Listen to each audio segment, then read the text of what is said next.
Hello everyone. Today I'm starting a tutorial slash devlog series where I'll be making a 2D top-down horror shooter. Here we have a blank 2D project, and the first thing I'm going to do is import my player sprite. I'm going to rename it player. And over in the import settings, I'm going to set our pixels per unit to 1. So each Unity unit equals 1 pixel. And we're not going to need physics. And we'll keep our pivot at the center and apply. Now we're going to drag our player into the scene. Right now he's pretty big because it's a 1-to-1 ratio with the Unity units and pixels. So we're actually going to take our camera and we're going to increase the size here to 240. And this size is the vertical size of the camera, and it's actually the extents. So it'll be 240 pixels from this center of the character to the bottom of the camera, and 240 pixels from the center of the character to the top of the camera. Next, I want to get the player character moving around by adding logic. So I'm going to create a script. We'll call it player. We'll open Visual Studio.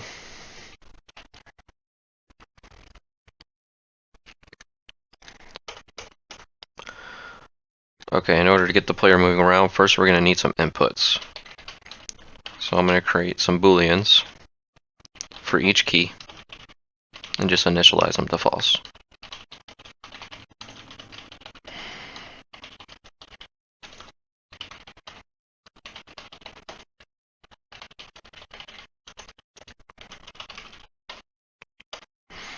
Now that I got my keys, here in the update, we're going to get our keys. So key up is going to equal input.getKey. We're going to use our key codes, and I like FPS controls, so we're going to be using WASD.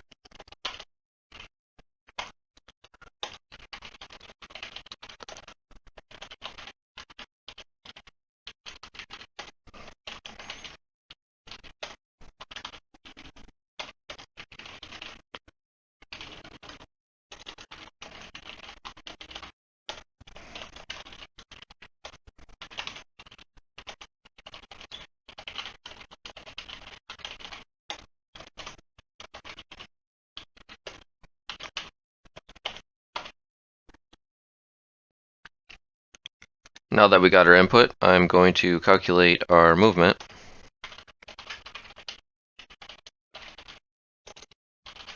I'm going to do this in a very shorthand way.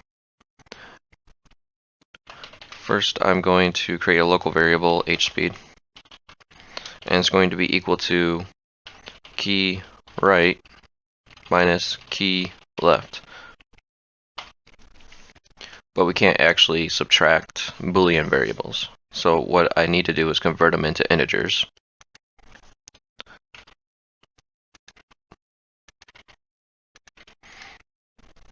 So in order to do this, I got to use the conditional operator. So it'll be key right, question mark. If it's true, we want a 1. Else, we want a 0. I'll do the same for the left. So what we're doing here is if we have our right key down and our left key is up, it'll return a 1. And when we add 1 to our x-axis, our player will move to the right. If we have the opposite, if we have our left key down and we don't have our right key down, we'll get a -1, which will move our character to the left. Now I'm going to do the same with the vertical speed.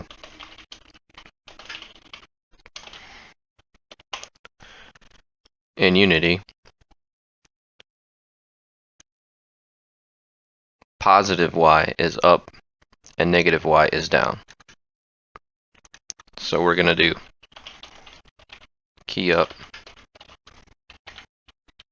minus key down.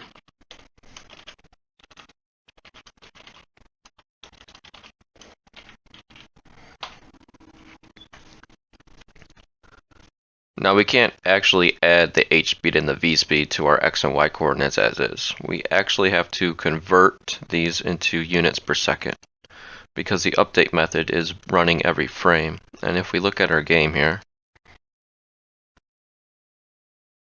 and we check how many frames per second, we're looking at 600 to 700 frames per second. So this update method is being ran 600 to 700 times per second. So if you were to press one of our keys, we'd actually move 700 times in that direction, which is not what we want. So we're going to take our h speed and we're going to make it equal to itself times time dot delta time. Time dot delta time is the amount of time in seconds between each frame. And we'll do the same with our v speed.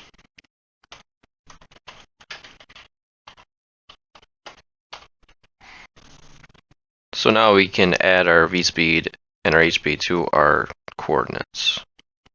First, we'll create a local vector3 called position, and we're going to get our transform.position, and we're going to take that position, take the x, and add the h speed to it, and take the y, and add the v speed to it. And we'll take transform.position and make it equal the new position. We can't actually take transform.position.x and modify that because it's not a variable, it's actually a property.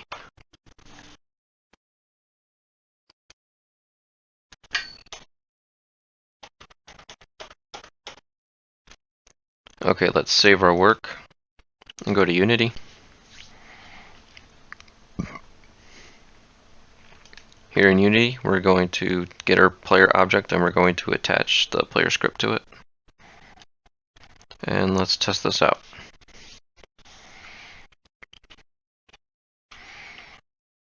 If you look really closely, our player is moving, but very slowly, because we don't have a move speed.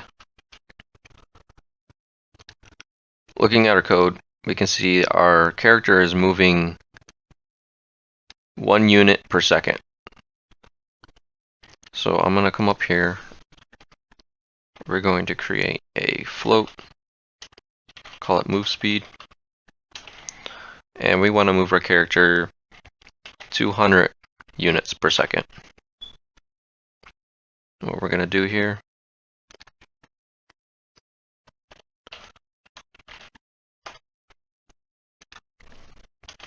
is multiply the move speed in here. Let's come back to Unity, save our work, come back to Unity.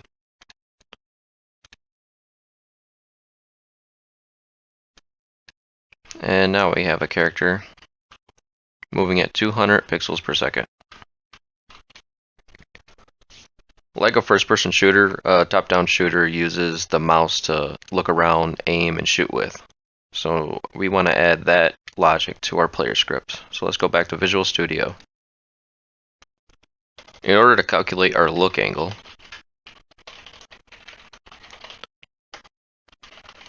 we're going to use a function in most game engines called the atan2 function. And this takes a vector and returns an angle in the right quadrant. So what we're going to do is we're going to take our mouse position and subtract the character position from the mouse position. So if my mouse is in the top right of the character and you subtract the character position, we'll have a vector with a positive x and positive y. And if my mouse position is in the bottom left of the character and we subtract the character position, we'll have a negative x and a negative y. The atan2 function takes the y coordinate first. So we'll say input mouse position y minus transform dot position dot y. Then our x coordinates.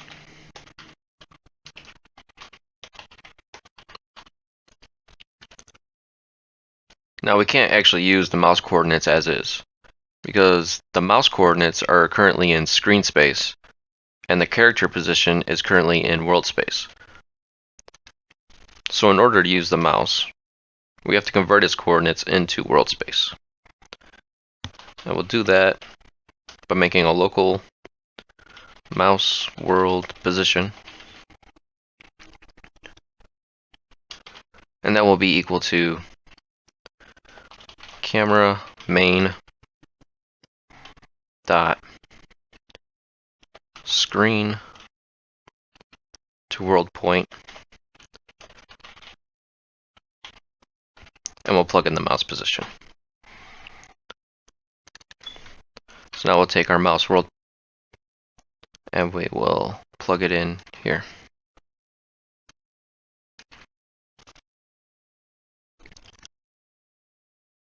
Camera.main is just Unity's built-in way of getting the first camera in the scene that is tagged main camera. Back to Visual Studio. Now our atan2 function returns the angle in radians, and we actually want to use degrees. So we're going to multiply this by our math function's rad2 degrees, which is just a shorthand way of saying times 180 divided by pi. Now that we have our look angle, we are going to take our transform.rotation and make it equal to quaternion dot angle axis look angle, and we want to rotate it around the z-axis. Looking at our game, our character, if we rotate the z-axis, you can see our character starts to turn. And in Unity, the z-axis is the forward axis. So vector 3 forward, which is 0 on the x, 0 on the y, and 1 on the z. Let's save our work, and let's test this out.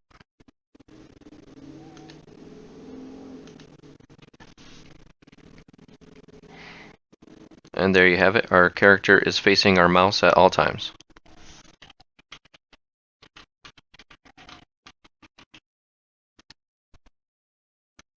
So now we want to have our camera follow our player, and we'll do that by giving the camera some logic by adding a new script.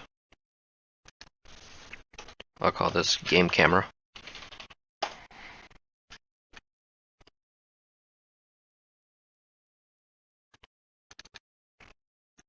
And we'll open it up in Visual Studio. In order to have our camera follow our player, we're going to need a reference to our player object. So here I am going to create a game object, call it player.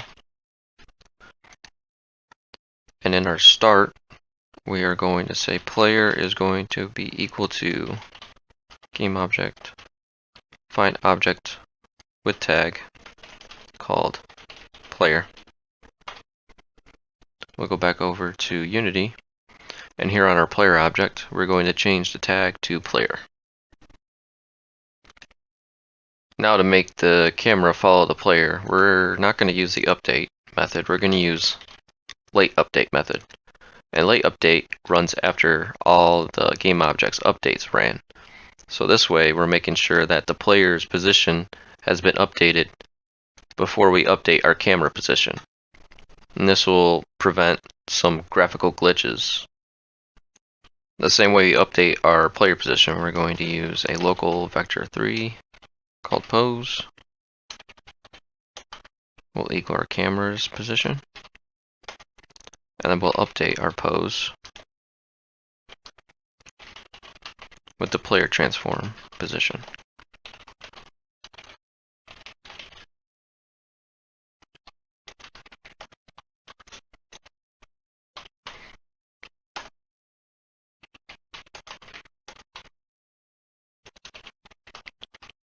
Now I can't actually just take the camera transform position and make it equal to the player's transform dot position, because the player Z is at 0 and the camera Z is at -10. And if our Z axis for the camera goes to 0, then we can't see anything. So let's go back to Visual Studio. We'll delete this, save our work, go back to Unity, and let's test this out. Well, first we need to take our game camera script and attach it to our game camera.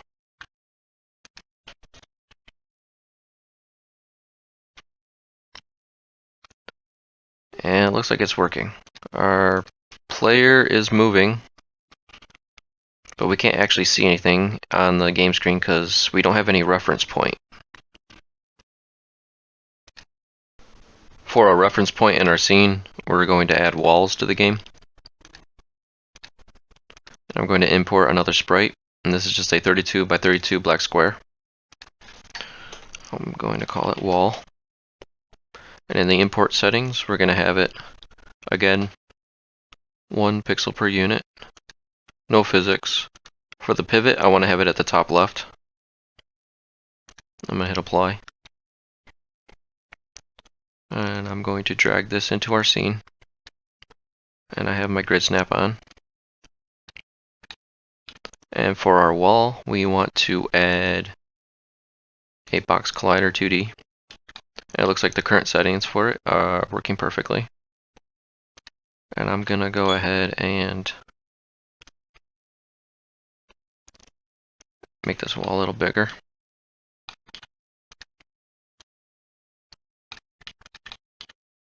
Now let's test this out.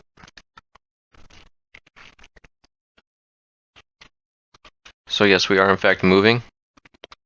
And now we need to have our player not walk through walls, so we're going to have to add some collision detection to our player script.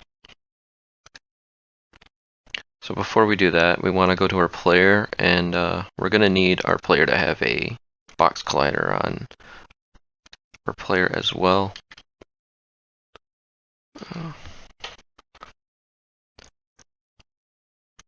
And I want to have our box collider. That looks good right there, just like that. Now let's go over to Visual Studio. In order to do collision detection, we need to check our coordinates to make sure they're free before we move to them. So first we're going to check our horizontal collision.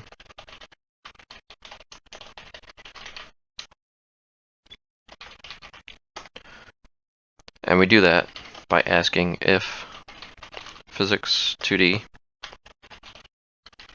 overlap box. And this is going to be a point in the future.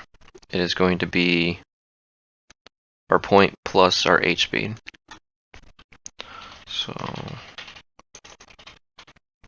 going to create a new vector 2 here. It's going to be our position.x plus our h speed and our position.y. And the size of this box is going to be equal to the size of the box collider we just attached to our character. And we're going to have to get our box collider. I'll create a box collider, just call it box collider, and we'll get our box collider by get component box collider 2D. All we do is just plug in our box collider dot size. The angle of our box is going to be 0, and the mask is going to be layer mask, get mask, and we'll name the layer wall. And if we are colliding, we want our h speed to equal 0. Now after we update our x coordinates, we want to check our y coordinates. And we're going to do that the same way. Vertical collision check. And I will just copy this. Oops.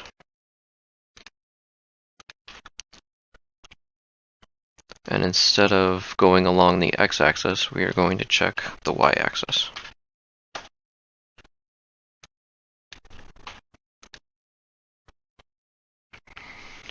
Alright, let's save our work and go to Unity.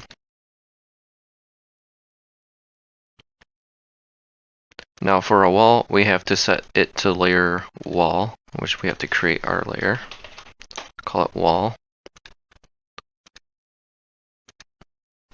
So now we can test it.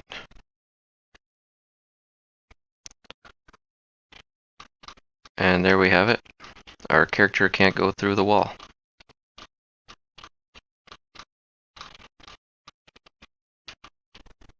Before I end the part right here, I actually want to create another movement type that is true first-person shooter movement in 2D, so that the player moves towards the cursor and away from the cursor and strafes left and right.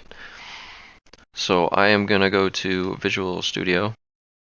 Okay, first thing I'm going to do is I'm going to come up here and I'm going to create a serialized field bool lock movement and have that set to false. And what this is basically going to be a variable that stores the player preference, whether or not they want to use the FPS controls or the up, down, left, right movement. And all this attribute does is let Unity know that we want this variable to show up in the Unity editor, so I can change it at will through the Unity editor. So now we'll come back down here. Here's where we calculate our h speed and v speed. So what I want to do is we need to declare our local variables h speed and v speed outside this conditional I'm about to make. If lock movement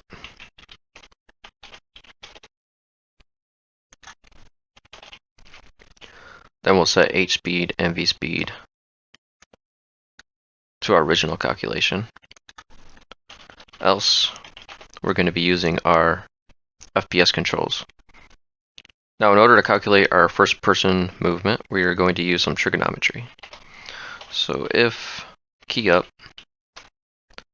which in our case is key forward, our h speed is going to equal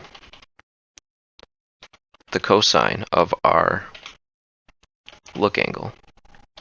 And the cosine will return -1 to 1 along the x-axis. And since our look angle is in radians, or I'm sorry, degrees, we have to convert it back into radians because our cosine function only takes in radians. So deg to rad. And we'll do the same thing for our v-speed. Our v-speed is going to equal the sine, which will return a -1 to 1 along the y-axis. Look angle times deg to rad. Now we actually have an error here for our look angle, and that's because we declared our look angle down here. So we're actually going to bring our look angle calculation and we're going to bring it up above our movement calculation, and that fixes our error. Now I'm going to do the same thing for each key.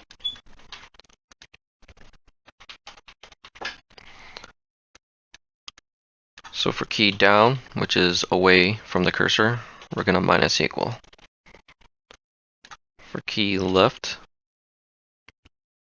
we are going to add 90 to our look angle. And we want to wrap these in parentheses so that we do our addition first before we do our multiplication. And for key right, we are going to subtract 90 degrees.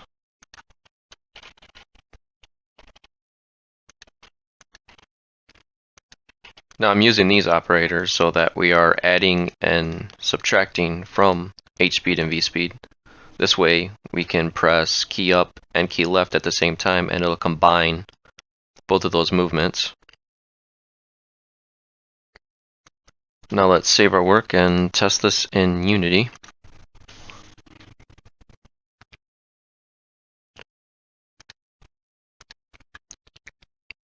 And here we are. Here's our player script and we have our lock movement and it's unchecked. So we should be using our FPS controls. Alright, there. See, I'm moving towards the cursor and away from the cursor. And I can strafe left and right based on the cursor.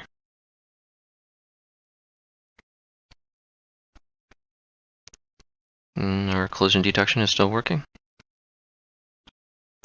And that's all for this part in making the 2D top-down horror shooter. If you'd like to follow or dub along, don't forget to subscribe. See you next time.